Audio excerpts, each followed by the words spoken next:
നമ്മുടെ ആദ്യത്തെ ശബരിമല യാത്ര നമുക്ക് മറക്കാൻ പറ്റില്ല. അത് നല്ല ചെറുപ്പം, 18-19 വയസ്സുള്ള സമയമാണ്.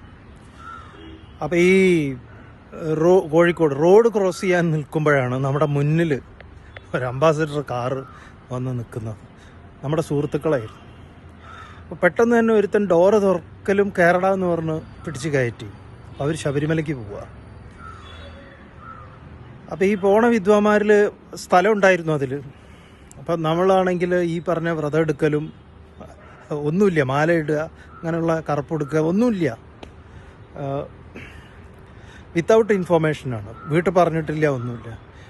പിന്നെ അങ്ങനെ അവിടെ അവർ തരുന്നതാണ്, വഴിയിൽ നിന്നാണ് നമുക്ക് ഓരോരുത്തരുടെ സംഭാവനയാണ്.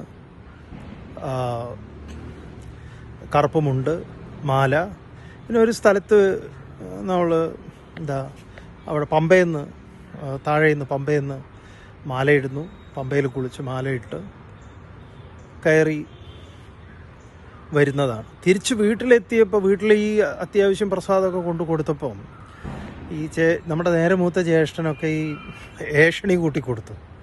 ഇവനെ എവിടെയൊന്നും പോയിട്ടൊന്നുമില്ല, എവിടേക്കോ കറങ്ങി തെണ്ടി വന്നതാണ് എന്നുള്ളത്. അപ്പോൾ പലർക്കും സംശയമായിരുന്നു, ഇതെങ്ങനെ ഇത് ഇത്ര പെട്ടെന്ന് പോയി വരുന്നത് എന്നുള്ളത്. പക്ഷെ അതിനൊരു തീർപ്പുണ്ടാക്കിയ അമ്മമ്മയാണ്. അമ്മമ്മ നോക്കിയിട്ട് പറഞ്ഞു, ഇവൻ മല കയറിയതാണ് എന്ന് പറഞ്ഞു. ഇപ്പം മല കയറിയിട്ടുണ്ട് എന്ന് പറഞ്ഞു. അത് അവരുടെ ഒരു കാരണം, ഈ മല കയറിയതിൻ്റെ ക്ഷീണവും കാര്യങ്ങളും ഒക്കെ കണ്ടിട്ടായിരിക്കാം അതിനൊരു തീർപ്പുണ്ടായത്. നമുക്ക് മറക്കാൻ പറ്റാത്തൊരു അനുഭവമാണ് അത്, ആദ്യത്തെ ശബരിമല യാത്ര.